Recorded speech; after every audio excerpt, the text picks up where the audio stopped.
Hola, buenas tardes a la familia de Cuba en Miami. Aquí estamos como les prometimos con este video semanal para responder todas sus preguntas. Tenemos muchas noticias que cubrir. Por lo general, creo que desde que empezó la administración de Biden, tenemos noticias de vez en cuando, pero en las últimas semanas sí hemos tenido varias noticias de inmigración. Así que vamos a estar cubriendo esas noticias el día de hoy y también van a tener la oportunidad de hacer preguntas y yo les estaré respondiendo. Así que denme un momentico, voy a abrir aquí el video para ver lo mismo que ustedes ven y entonces poder estar viendo las preguntas. Los videos tienen un lapso de como 1 minuto, 2 minutos, un par de segundos actually, entonces las preguntas cuando yo las veo ya las preguntaron hace un ratico, así que denme un chance. Si ustedes envían sus preguntas, yo las vuelvo, se demoran unos minuticos en que yo la pueda ver y responderla, ok, a lo mejor como 1 minuto. Recuerden que estos son videos educativos con el propósito de que ustedes puedan aprender diferentes temas de inmigración. La idea es que ustedes tomen la información que les damos aquí como forma educacional y para tomar una decisión en su caso de inmigración, definitivamente consulten antes con un abogado. Es decir, usen las preguntas, la información, las noticias para aprender en general de inmigración, pero antes de tomar una decisión en el caso de usted en particular, consulten con un abogado. Y con esta información tenemos a 300 personas conectadas, así que voy a empezar con las noticias. Noticia número 1, y creo que muchos de ustedes quizás ya la vieron, es que la Embajada de La Habana anuncia su reapertura parcial.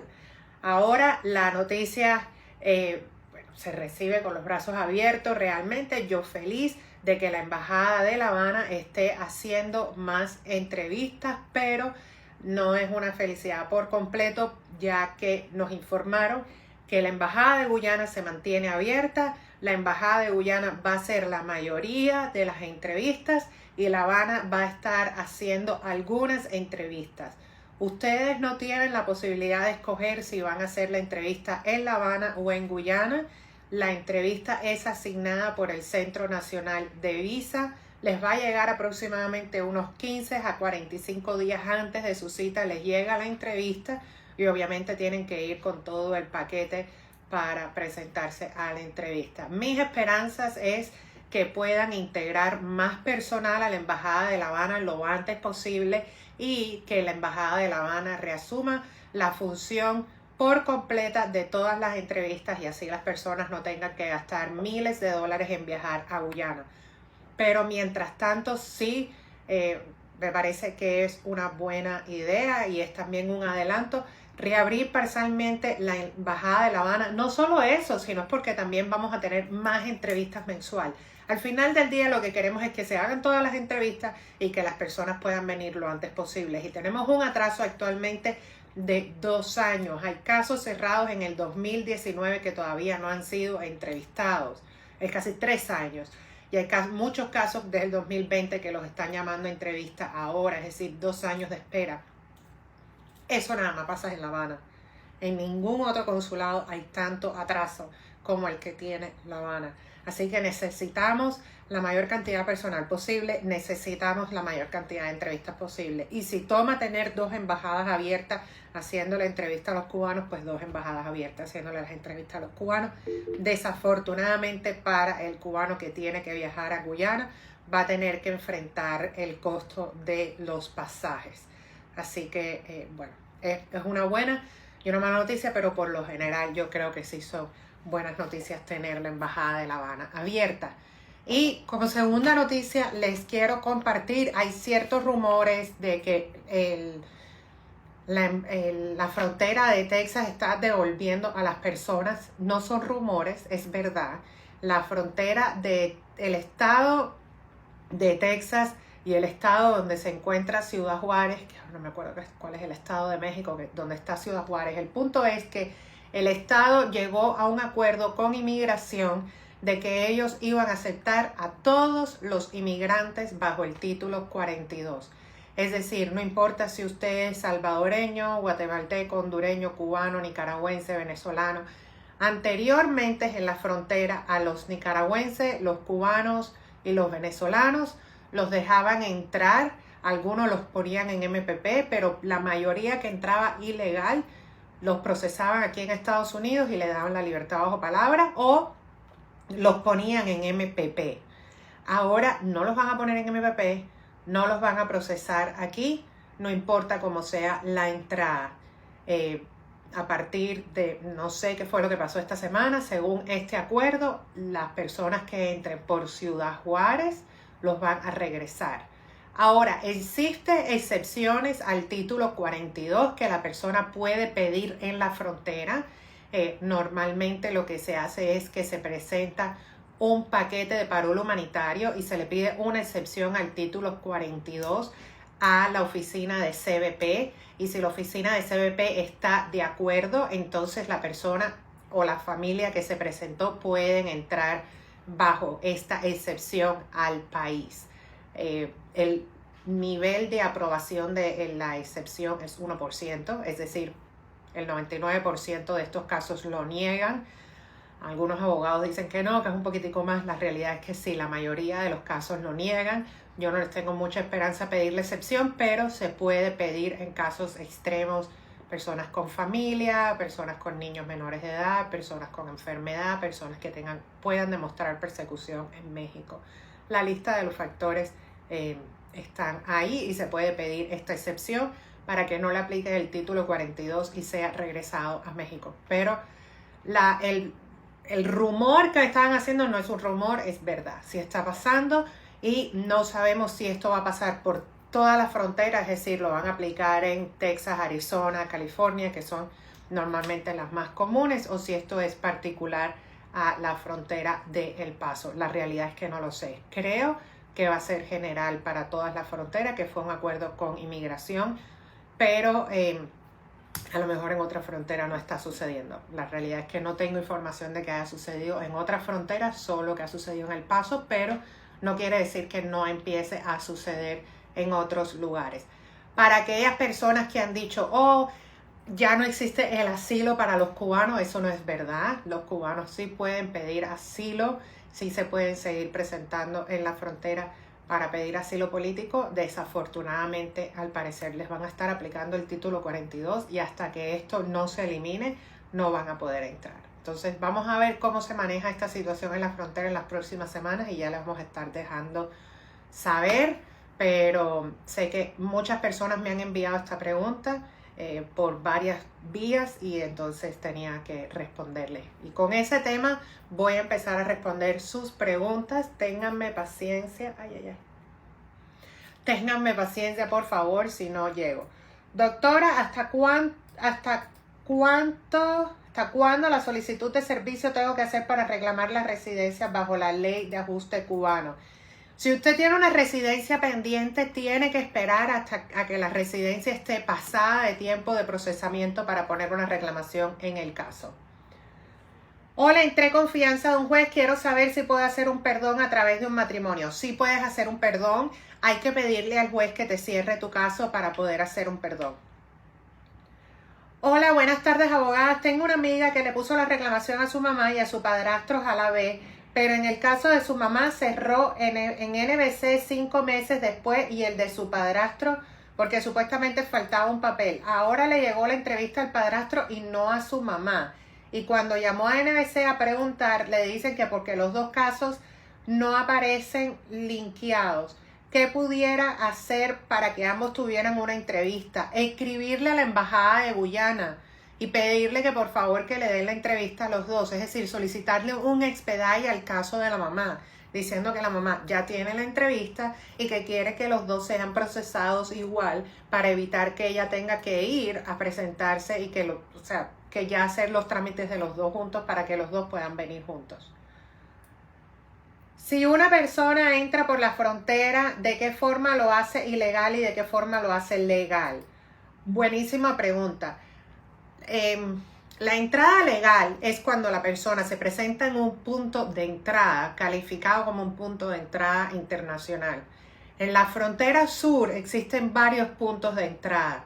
Por ejemplo, está el puente internacional del Paso, está el puente en Tijuana. Estos son puentes de peajes donde normalmente las personas vienen con su visa, se la presentan a un oficial y le dice: aquí está mi visa, yo vengo, tengo visado, soy americano, tengo residencia, lo que sea, te ponen el sellito del pasaporte y te dejan entrar.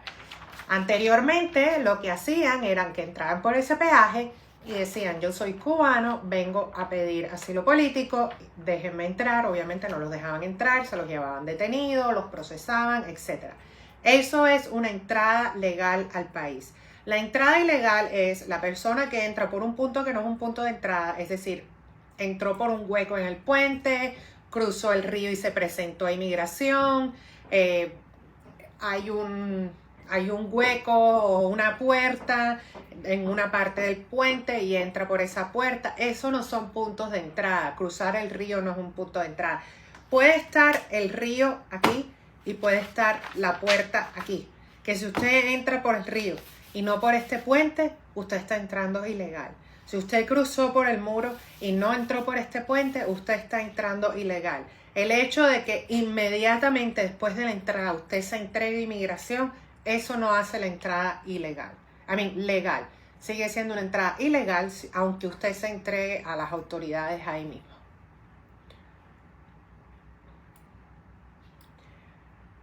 Entré por el puente en el 2019, debo tener la casilla 1 marcada, me envió la aplicación de la residencia, llevo 600 días en espera, tengo una fecha de corte en abril de este año, envió una consulta de mi caso y me dijo que está fuera de tiempo, USCIS no tiene jurisdicción en mi aplicación porque no tengo corte, ¿qué debo hacer en su experiencia? Me dice: debo tener la primera casilla marcada. ¿La debes tener o la tienes? Porque hace la diferencia. Si USCIS te está diciendo que no tiene jurisdicción en el caso, es porque a lo mejor tú sí entraste ilegal a los Estados Unidos. Mi recomendación es que necesito más información para poderte dar un consejo, pero quizás sí tengas que pelear la residencia en la Corte de Inmigración. Salí con un I-220A y un teléfono. En mi primera cita es el 16 de este mes, la primera corte el 19 de enero. ¿Qué es lo primero que tengo que hacer para mi proceso? Presentar el asilo. Lo primero que tiene que hacer si acaba de entrar es presentar su asilo político. Abogada, me van a pedir una visa de deportista. Se podría viajar, es un torneo. Si le aprueban la visa, sí, puedes viajar acá a los Estados Unidos. Yo tengo a mi hijo reclamado desde el 2016, era menor de edad, han pasado los años, pero no terminó la pregunta. Ok. No sé si soy como parol o cómo puedo saber. Si usted no sabe si tiene parol, mi pregunta para usted es: ¿en algún momento usted pagó los $420 por la petición y luego pagó $360 para pedirle un parol y presentó los affidavits con USCIS? Si fue así, usted le aplicó para un parol y quizás ya su hijo no califica para la protección de menor de edad. Tendría que tener más información sobre su caso, pero creo que desafortunadamente no va a tener la protección de menor de edad. Hola y bendiciones. ¿Aproximadamente qué tiempo se demora poner la reclamación a un cónyuge y si después de llegar se puede pedir una visa expedita por tener a mi único hijo menor de edad ciudadano americano con otro matrimonio? La visa de... Ok, no, aquí... ¿Aproximadamente qué tiempo demora llegar la primera carta con un número de caso y después poner la reclamación de un cónyuge y si se puede pedir? Ok, cuando usted pide a su, no sé si se refiere a su cónyuge, que es su esposo, el tiempo de procesamiento de las peticiones de esposo a esposa se demoran de 4 meses a 1 año si usted es ciudadana americana y de 1 año a 2 años si usted es residente permanente. Sí se puede pedir un expedite si existe una razón humanitaria, un daño financiero extremo o que existe un interés nacional en traer a esta persona lo antes posible. Entonces, habría que ver cuáles son las circunstancias en tu caso para poder pedir un expedite. Buenas tardes, doctora. Tengo la I-220A, entré en el 2019, primera casilla marcada. Tengo mi primera corte para mayo del 2022. Mi residencia se le envía a USCIS o con la corte. Si tienes en el NTA la primera casilla marcada es con USCIS. Te recomiendo que lo hagas con un abogado de inmigración, asegurándose de que pongan la aplicación bajo la demanda para que te den los beneficios del acuerdo que se hizo con la demanda colectiva.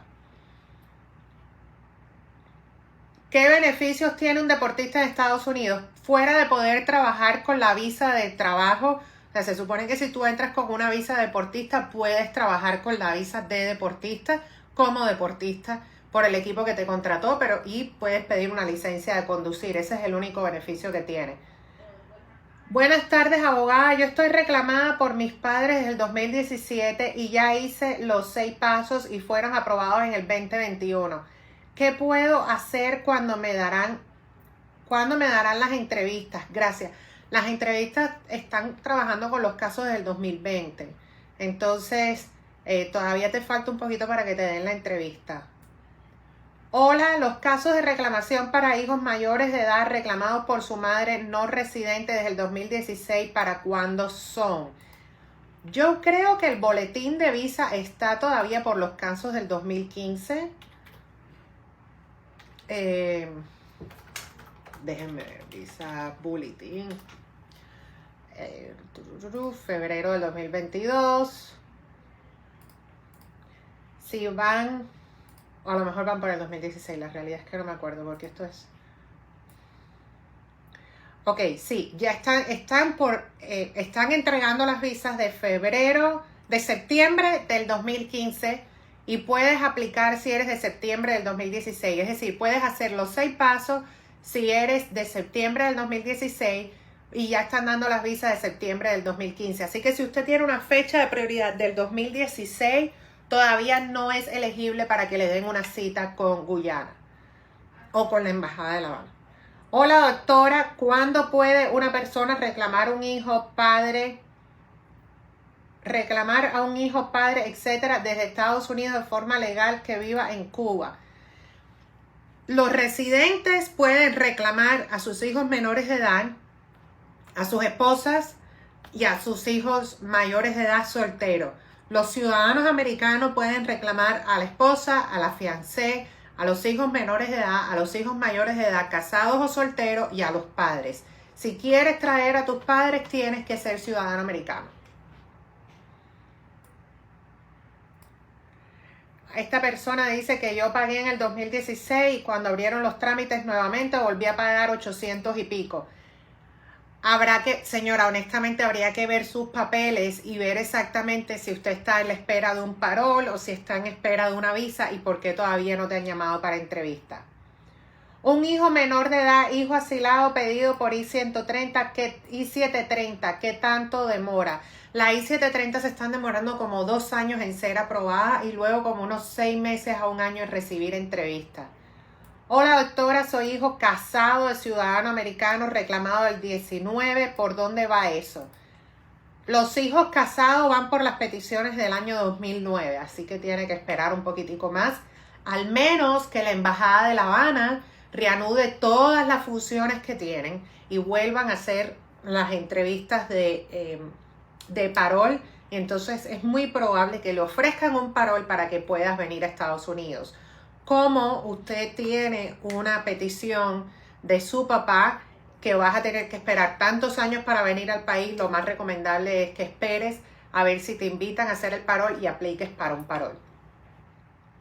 Buenas tardes, bendiciones. Ya apliqué para mi residencia, tengo una I-220A, primera casilla marcada. ¿Es seguro que me darán la residencia por el nuevo acuerdo? Sí.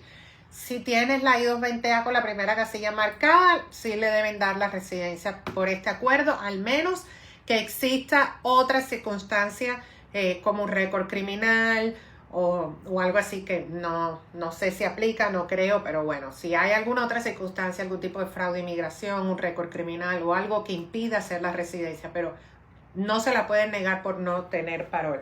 Voy a tomar un poquitico de agua porque llevo 20 minutos hablando sin parar.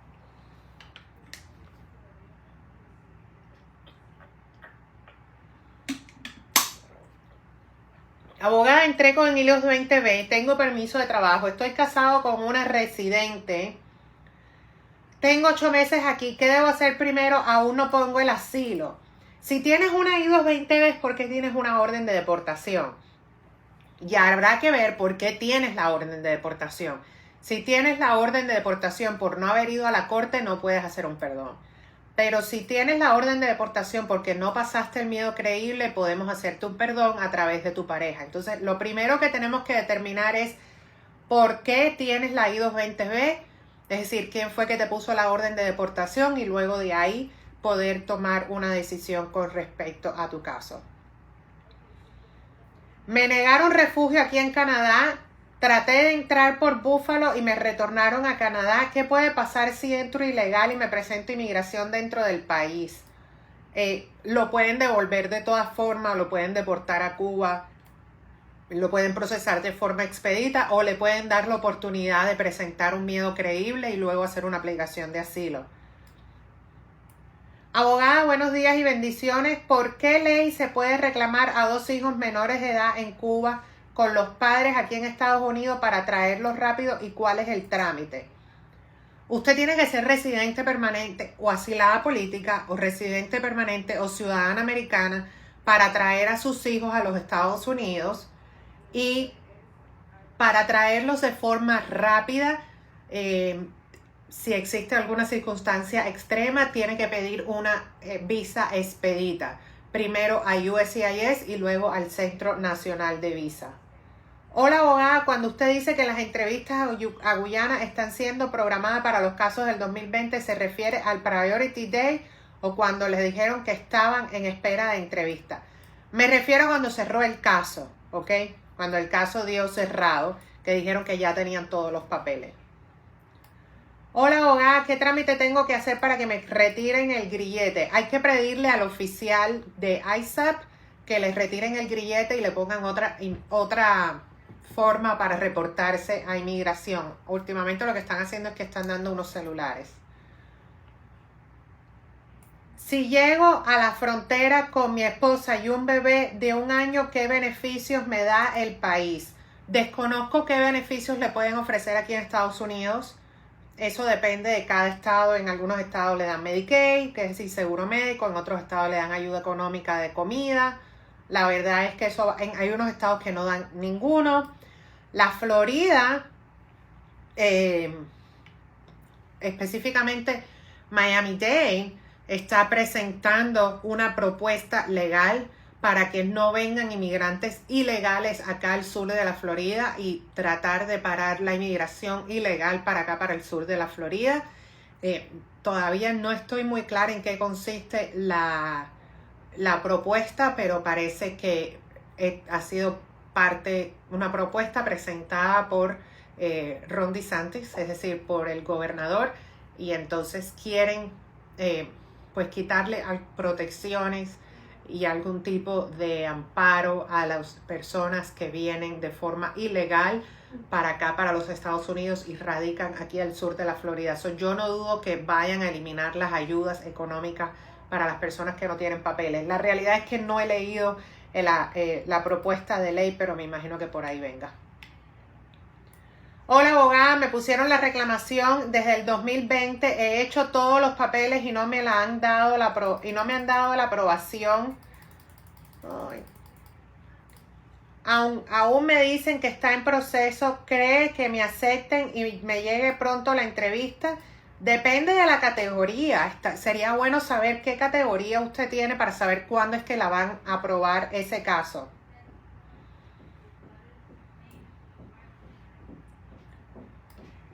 Aquí me preguntan, mi esposo tiene un I-220B debido a un reentry. ¿Usted puede representarlo? ¿Cómo debe hacer? Si él reentró después de haber sido deportado del país, no hay nada que podamos hacer fuera de renovarle su permiso de trabajo todos los años.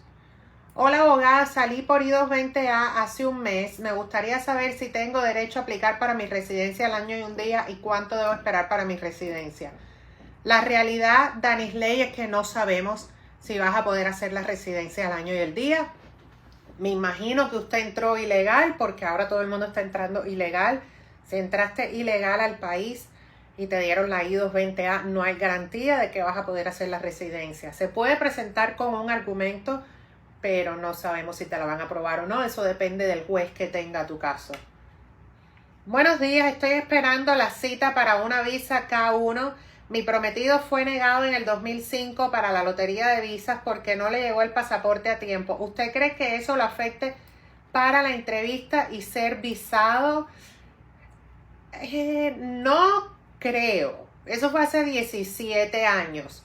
Él tiene que comprobar la razón por la que fue y espero, y le deseo mucha suerte. Espero que no tenga problemas. La visa de fiancé a veces pueden negarla por las razones más mínimas, pero bueno, esperemos que él no tenga ningún problema. Han pasado 17 años desde aquello. Abogada, ¿qué puede pasar con los casos de parol entrevistados ya desde el 2017 que quedaron esperando para recoger sus documentos?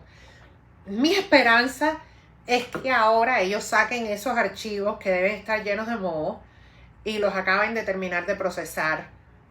La realidad es que todos esos casos se quedaron ahí engavetados. Hubo muchísimos casos que me demoró meses, estoy hablando de a veces hasta un año, para tratarlos de sacar de la Embajada de La Habana y pudieran aplicar para venir con una visa a los Estados Unidos y no con un parol. Ojalá aquellos que se quedaron pendientes a la respuesta del parol ahora sean procesados y les den su parol. La Embajada de La Habana no dijo que esto era lo que iban a estar haciendo, simplemente dijeron que iban a estar dando visas de inmigrantes, así que yo no tengo muchas esperanzas de que vayan a tramitar los paroles por ahora. Creo que en un futuro sí van a empezar de nuevo cuando esté la Embajada de La Habana llenada completa, o sea, con todo el staff necesario de una vez. Así que vamos a ver qué tan rápido se hace esto por ahora. Lo bueno es que vamos a estar recibiendo más entrevistas todos los meses. Hola doctora, buenas tardes. Gracias por la increíble labor que hace. No, de nada. Tengo una pregunta. Fui pedida en el 2020 por mi padre, que es residente, pero recién hace unos días me llegó la aprobación de mi caso, pero ya soy mayor de edad. Ahora, ¿qué puede pasar? ¿Me cambia de categoría mi caso? ¿Qué puedo hacer? Gracias de antemano. Tengo que hablar con tu papá, Berenice. A lo mejor todavía estás protegida. Tu petición estuvo pendiente 2 años. Entonces, lo que hay que hacer es, a la edad que tú tienes ahora, restarle 2 años. Y si es menos de 21, tú estás protegida por el CESPA. Tenemos que empezarte los trámites de los 6 pasos inmediatamente. Por favor, dile a tu papá que se comunique con la oficina para darle información al respecto y él pueda hacer un contrato. Por cierto, las personas que quieran a veces hacer una cita de emergencia porque necesitan hablar conmigo o con uno de los abogados inmediatamente y a veces tienen que esperar 2 y 3 semanas para hacer citas, nosotros ofrecemos citas de emergencia. Casi siempre hacemos 1 o 2 citas diarias. Así que si tienen necesidad de hacer una cita y no pueden esperar las 2 semanas, pueden pedir una cita de emergencia. ¿Qué pasa con los paroles CP3? Yo soy un CP3 aceptado desde el 2013. La Embajada de La Habana no dijo que iba a estar tramitando los paroles. Mi esperanza es que ellos vuelvan a retomar los casos de parol lo antes posible. Y vamos a responder la última pregunta del día de hoy. Buenas tardes. Si hago cambio de dirección y por la dirección nueva toca otra oficina de USCIS, ¿cambiará el proceso de esa oficina o sigue la misma oficina y atrasaría eso el caso? Sí, si usted está procesando el caso en la oficina de USCIS de Miami y usted se mudó para Tampa y cambias la dirección, te van a mover el caso para Tampa y sí puede atrasar un poquito el caso. Así que tome eso en cuenta antes de hacer un cambio de dirección. De todas formas, yo soy partidaria de que es preferible hacer el cambio de dirección. Entonces, cualquier pregunta que quieran hacer o que si tienen más dudas y quieren hablar particularmente sobre su caso o que no pude responder sus preguntas y les gustaría hacer una cita, búsquenme en las redes sociales, Claudia Canizares en Facebook, Claudia Canizares en Instagram, Claudia Canizares en TikTok o pueden llamar a la oficina y pedir una cita conmigo o con uno de los abogados que trabaja aquí.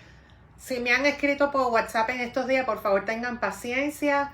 Tuvimos un problemita con el teléfono, que manejamos el WhatsApp y estamos estamos un poquitico atrasados respondiendo esos mensajes. Esperamos poderlo arreglar este fin de semana. Gracias a todos ustedes por su sintonía. Gracias a la familia de Cuba en Miami. No se olviden de bajar la aplicación de Cuba en Miami si no la tienen. Está disponible en el App Store y en el Google Store. Y aquí nos vemos el próximo viernes con la última información de inmigración y vamos a estar de nuevo disponibles para responder sus dudas en vivo. Gracias y nos estamos viendo. Hasta luego.